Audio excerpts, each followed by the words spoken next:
Ibu Bapak dan Saudara sekalian, jemaat yang saya kasihi di jemaat GSRI Taman Sari. Kita akan melanjutkan makin dekat Tuhan yang menjadi program permenungan kita agar kita bertumbuh di dalam iman. Sebelum membaca dan merenungkan, mari kita berdoa. Bapa yang baik, tolonglah kami memahami apa yang menjadi pokok pikiran yang menyertakan kehidupan sehari-hari kami sebagai orang percaya, supaya kami bisa bertumbuh dan menjadi utusan Kristus di tengah jemaat-Mu yang Kau percayai, Gereja Santapan Rohani Indonesia yang sedang bersiap menyambut penyertaan-Mu di tahun yang ke-75. Kiranya Kau berkenan menolong. Sertai hamba-Mu dan juga para pendengar yang setia. Di dalam nama Tuhan Yesus kami berdoa. Amin.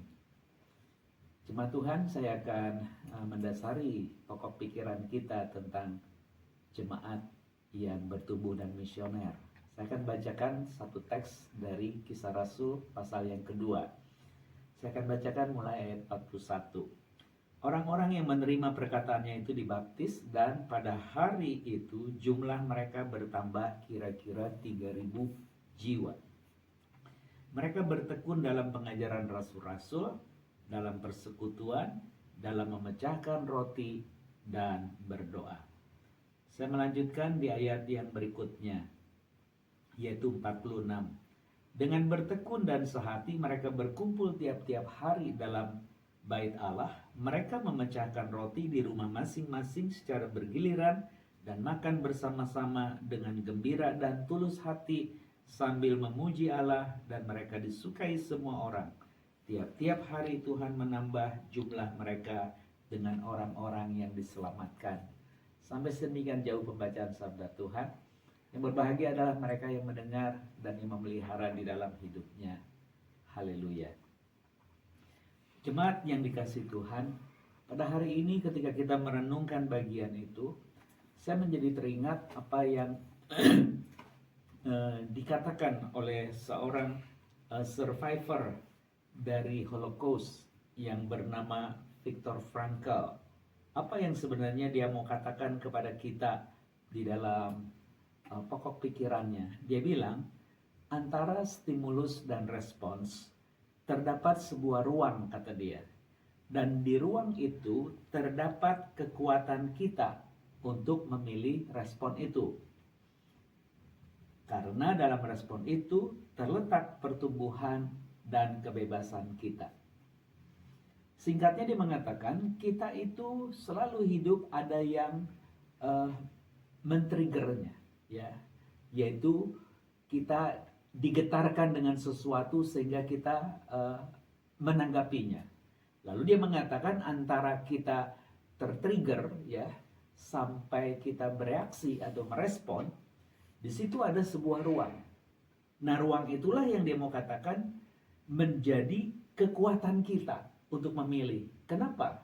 Karena dari ruang kekuatan kita itu ada pertumbuhan dan kebebasan kita.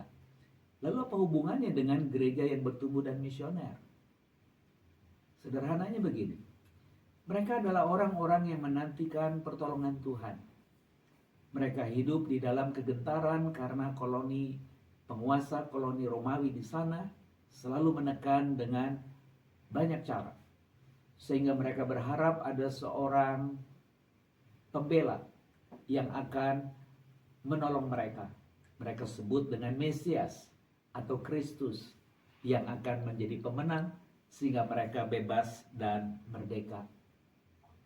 Nah, di dalam bagian itulah menjadi harapan yang mereka coba usung. Nah, sekarang ada sebuah stimulus atau trigger itu. Triggernya apa? Triggernya adalah tekanan-tekanan itu.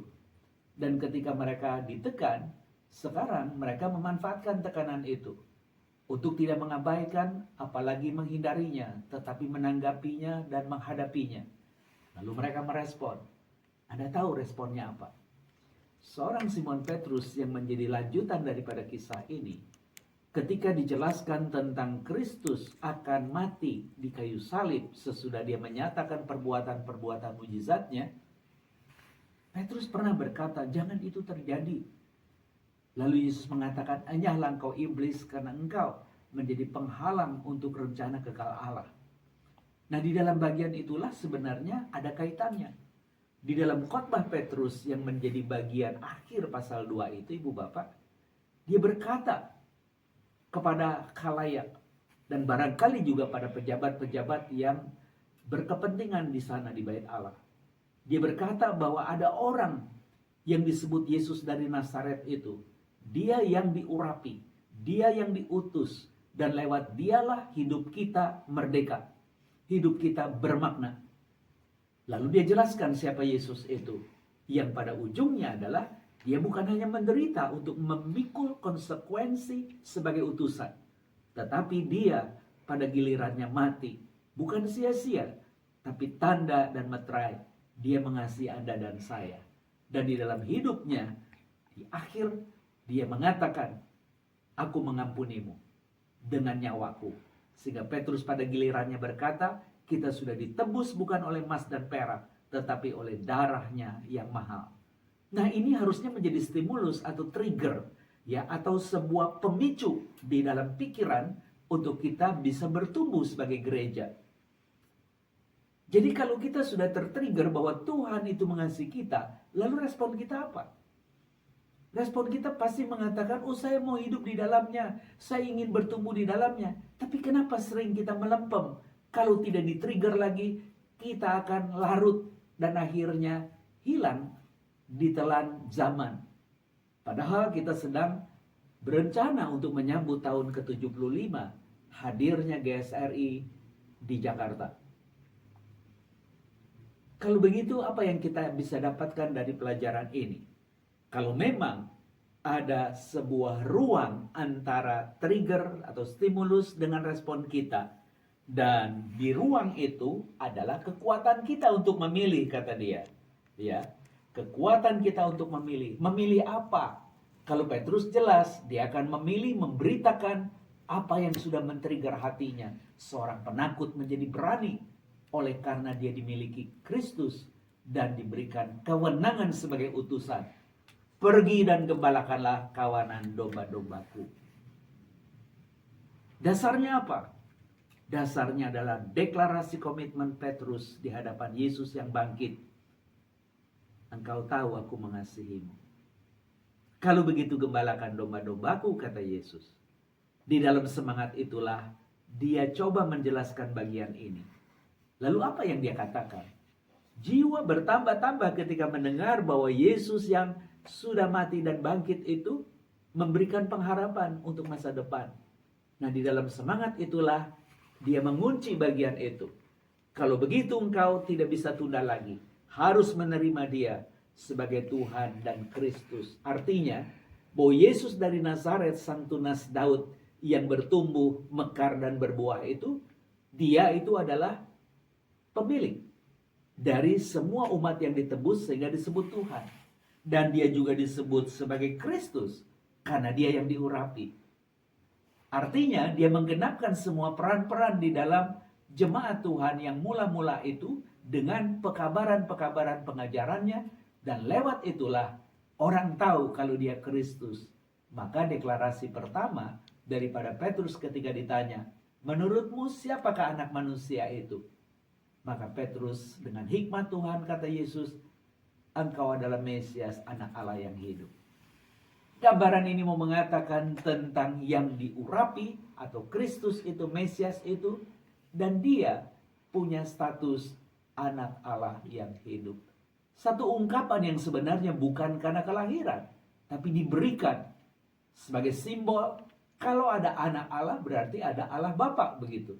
Nah, di dalam bagian itulah istilah tentang Bapa dan anak menjadi begitu penting.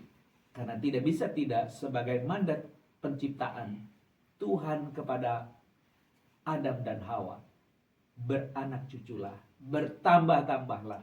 Jadi singkat cerita, ide tentang Taman Eden itu dipulihkan melalui gereja mula-mula ini. Tentang keluarga. Dan anak itu yang menggenapkan semua rencana kekal di dalam keluarga. Sehingga sebagai anak, dia menjadi contoh yang kita bisa belajar supaya kita sebagai anak-anak Allah, karena Yesus anak Allah akan dipersatukan lewat persekutuan dengan Bapa di sorga, maka seakan-akan itu menjadi gambaran keluarga yang memuliakan Tuhan. Nah, sampai di sini kita coba merenung apa yang diingatkan oleh Viktor Frankl melalui kutipan pikiran dia sebagai survivor dari Holocaust pada era Perang Dunia Kedua. Dia mengatakan bahwa di dalam ruang kesempatan itu, ruang anugerah itu, disitulah ada kuasa, yaitu kekuatan untuk kita memilih. Dan ketika Anda dan saya memilih untuk menanggapinya, karena di dalamnya ada pertumbuhan untuk hidup dan kemerdekaan bersuara, kenapa kita boleh bertumbuh. Itu satu hal. Tapi yang menarik di sini, apa yang menjadi getar yang membuat orang bertumbuh?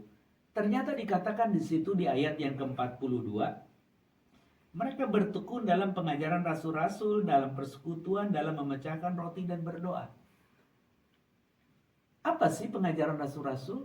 Intinya ya Yesus yang mati dan bangkit. Dampaknya kepada Anda dan saya. Dan mereka bertekun di dalam pengajaran itu. Jadi barangkali yang pertama gereja yang bertumbuh dan akhirnya misioner, tidak bisa tidak, apa yang disebut sebagai gereja yang berpusat kepada Kristus. Harus diberitakan Kristus dengan banyak cara. Supaya pada akhirnya apapun yang kita lakukan, pada gilirannya akan bermuara kepada Yesus Kristus yang sudah berkorban atas kita. Itu yang pertama. Sehingga kita memahami bahwa pengajaran rasul-rasul tidak pernah meleset dan menceritakan segala kelemahan kekuatan mereka. Tapi mereka mengusung Yesus Kristus sebagai utusan yang diurapi. Kenapa dia mau berkorban mati di kayu salib? Itu menjadi berita mereka. Dan harusnya gereja hari ini juga memberitakan yang sama, bukan yang lain. Yang kedua apa? Dikatakan di sana, selain bertekun di dalam pengajaran rasul-rasul, di dalam persekutuan. Di dalam persekutuan nanti akan saya bahas di dalam MDT berikutnya di bulan Februari, yang menjadi jatah saya di tanggal 26 kalau tidak salah. Yang hari ini tanggal 6 akan Anda dengar sebentar lagi. Dan nanti saya akan membahas soal persekutuan lebih dalam. Tapi intinya adalah dia mengatakan bahwa persekutuan itu yang kita pahami di dalam tulisan surat Paulus di Korintus, ya, dan dimanapun beberapa bagian, dia berkata bahwa gereja itu adalah tubuh Kristus. Dan Kristus adalah kepalanya. Ya, ada di Korintus, ada di Efesus, ada di Kolose. Dan dia mengingatkan itu semua buat kita. Jadi dengan kata lain, sebagai persekutuan itu yang mau ditekankan bukan soal bagaimana mereka merawat wadahnya, tapi bagaimana orang bisa berperan di dalam wadah yang ditentukan. Semisal tugas pendeta, tugas penginjil, tugas majelis, dan seterusnya. Sehingga gereja itu bergerak di dalam merancang dan mewujud nyatakan rancangan supaya gereja bertumbuh. Jadi singkat cerita, ketika mendengar isu persekutuan, kita perlu ingat bahwa Anda dan saya begitu penting sebagai organ tubuh Kristus, meski sekecil apapun yang ada. Nanti saya akan bahas itu di 26 Februari. Tapi hari ini kita menjadi sadar bahwa bukan soal merawat wadahnya, tapi mengingat siapa yang kelak ditempatkan di sana untuk berbagi kehidupan agar kita sebagai gereja menjadi tubuh Kristus yang sehat. Selain kita bertumbuh. Yang berikutnya dikatakan ciri itu adalah dalam memecahkan roti. Memecahkan roti itu mungkin ada juga diungkapkan di ayat yang ke-46 ketika dari rumah ke rumah berbagi roti. Jadi orang yang sudah bersekutu di bait Allah dan sudah mendengar sabda dan menguatkan mereka, mereka pun dikenyangkan. Dan ternyata roti bagian ini, kalau kita ingat bagaimana Yesus yang bangkit dan berjalan dengan 2 orang yang dari Yerusalem pulang ke Emmaus, mereka baru siuman kalau yang dia bicara itu adalah Yesus yang mereka sedang kehilangan.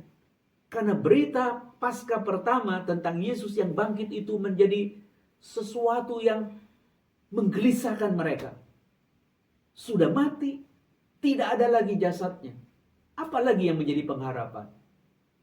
Sampai-sampai mereka mengatakan, apakah kau orang satu-satu yang terasing di sini? Sehingga berita yang luar biasa itu tidak kau pahami. Yesus tidak merespon banyak. Tapi ketika pada akhirnya narator itu mengatakan, dia ingin melanjutkan perjalanan karena 2 orang sudah tiba di Emmaus. Maka mereka dengan murah hati mengundang Yesus masuk untuk makan dan istirahat. Karena malam berjalan berbahaya kemana Yesus akan menuju. Nah, disitulah Yesus memecah roti. Dan ketika Yesus memecah roti untuk makan malam dan dengan ciri berkat dia melakukan itu, kedua murid itu terbuka matanya. Oh, itu ternyata Yesus yang kita sedang harapkan. Jadi singkatnya, roti yang mungkin mereknya bermacam-macam. Di tempatmu ada yang namanya, dulu waktu saya pemuda, Swiss. Roti enak. Lalu ada kompetitornya Holland. Dan banyak lagi nama-nama yang lain. Roti itu memang mengenyangkan. Tapi ternyata roti itu yang ada di ayat 42 lebih mengenyangkan. Karena dia memberikan hidup yang kekal. Karena roti itu menjadi lambang tubuh Kristus yang terpecah. Singkat cerita, ketika kita mempunyai ciri gereja yang bertumbuh, bukan hanya berpusat kepada Kristus, tapi karya yang mati ketika tubuhnya kita pahami sebagai makanan rohani yang menuju hidup kekal. Jadi setiap kita melakukan perjamuan kudus, kita ingat dia mengasihi kita. Dan dari situlah kita harus selalu ada pembaruan, perubahan untuk berbuah sebagai murid Kristus yang bertumbuh. Lalu berikutnya dia mengatakan di dalam doa. Salah satu juga kekuatan mungkin gereja yang kita berjemaat adalah gereja yang berupaya untuk berdoa dengan segala cara. Dan doa di sini bukan hanya doa pribadi, tetapi juga doa umum. Berharap menjadi salah satu ciri gereja kita bertumbuh, orang yang mau berdoa semakin banyak. Jangan keburu karena ada tekanan, ada kecemasan, khawatir, takut, baru kita berdoa. Tapi berdoalah meskipun tidak ada ancaman, tidak ada tekanan. Kenapa? Karena berdoa itu diibaratkan seperti sebuah komunikasi, sebuah sapaan. Jadi kita harus menyapa sebagai anggota tubuh Kristus, satu dengan yang lain, dan bersama-sama menyapa Tuhan sebagai pemelihara hidup. Kalau itu kita jalankan, saya yakin kita akan bertumbuh. Dan lalu misioner itu apa? Karena kita sudah terkonsolidasi. Ketika memilih di dalam ruang antara stimulus dan respon kita, ada kekuatan di sana, maka pada gilirannya engkau dan saya menyadari di situ ada sebuah sukacita, kemerdekaan yang kita mau beritakan kepada sesama yang boleh menjadi kawanan domba yang Tuhan sudah tentukan buat kita. Jadi sekali lagi ketika Frankl mengingatkan, di dalam respon kita ada kekuatan. Karena apa? Karena Anda dan saya tahu di dalamnya kita akan menjadi seperti benih yang bertumbuh, yang rela mati seperti Kristus dan menjadi pohon iman yang memberikan buah-buah iman. Dan kita merdeka karena tidak lagi diikat oleh nilai-nilai masa lalu di dalam keberdosaan, tetapi kita menilai di dalam sebuah pengampunan agar kita terbuka satu dengan yang lain dan saling mengampuni. Dan hidup yang demikian kita akan bebas dari menilai orang dengan sesuka hati. Sebaliknya, sebagai gantinya, kita mengatakan kepada dunia di sekitar kita, jemaat di sekitar kita, entah anggota atau simpatisan, kita mengatakan, kita bersukacita dan bahagia karena engkau dan saya menjadi pribadi yang berharga, karena engkau ditebus bukan dengan emas dan perak, tapi nyawa seorang penyelamat. Dialah Yesus orang Nazaret yang disebut Tuhan dan Kristus. Maukah engkau tumbuh di dalamnya? Supaya kita boleh menjadi berkat, karena kita menjadikan Yesus adalah Tuhan, pemilik hidup kita, adalah Kristus yang diurapi dan menggenapkan pengurapannya, sehingga dia layak disebut Mesias, karena dia sudah mengatakan kebenaran sebagai peran kenabiannya, dan dia menggenapkan apa yang dia katakannya di dalam menggenapkan peran keimamatannya, karena dia menjadi imam besar menurut peraturan Melkisedek, raja kebenaran, dan dia genap.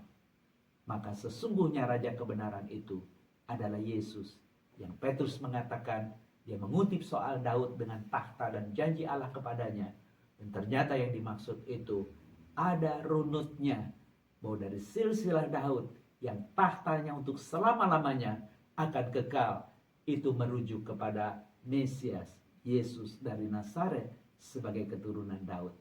Bukankah kita semakin bersuka cita benang merah yang disingkapkan melalui tulisan-tulisan yang bisa kita ulang, ketimbang di masa lalu hanya tradisi lisan dari kisah orang per orang yang bisa beragam. Tetapi dengan tulisan ini ada sebuah acuan, Anda dan saya bisa bertumbuh dan bisa dievaluasi. Kiranya Tuhan menolong kita, kiranya Tuhan menyertai kita, sehingga pada gilirannya kita boleh menjadi gereja yang bertumbuh dan misioner. Karena kita sudah melihat ciri-ciri, yaitu gereja yang berpusat kepada Kristus, yaitu Kristus yang juga berkorban, dan itu semua untuk menjadi syarat atau dasar Anda dan saya diselamatkan melalui pengorbanan yang mengampuni segala salah dan dosa. Kalau begitu sebagai respon kita, kita kembali memberitakan sebagai seorang utusan yang misioner, artinya gereja yang mengutus. Engkau harus menyampaikan kabar baik tentang Yesus yang mati dan bangkit. Engkau harus menempatkan orang-orang di dalam ikatan persekutuan, entah komisi, entah itu ibadah yang lainnya, di kebaktian, komisi, persekutuan komisi, maupun ibadah raya. Kita bertumbuh bersama. Apa isinya? Kita mengingat kembali, ada roti sorga yang dipecah-pecah melalui perjamuan kudus, dan pada waktunya Anda dan saya juga dikatakan di sana suka berdoa. Kiranya Tuhan menolong kita. Mari kita berdoa. Tuhan yang baik, terima kasih untuk penyertaan-Mu. Kiranya Engkau menolong dan menjamah kami. Penyertaan-Mu dari kekal kepada kekal. Di dalam kesementaraan ruang waktu kami merespon, biarlah sungguh-sungguh kami mempunyai kekuatan, karena di dalamnya kami tahu ada potensi diri untuk bertumbuh, ada potensi diri untuk berkarya tanpa ikatan, karena sesungguhnya kematian-Mu ibarat mematahkan atau menghancurkan rantai dosa yang mengikat kami sehingga tidak berdaya. Biarlah kemerdekaan kami di dalam Kristus bukan untuk berbuat dosa, tapi memberitakan bahwa dosa sudah diselesaikan oleh Kristus di kayu salib, dan kami mau menjadi utusan-Mu sebagai ikutan, karena kami bertumbuh di tengah jemaat-Mu. Kiranya Engkau berkenan menolong kami selanjutnya. Di dalam nama Tuhan kami Yesus Kristus kami berdoa. Amin. Sampai jumpa di pertemuan berikutnya, makin dekat Tuhan. Kiranya Tuhan menolong kita. Amin.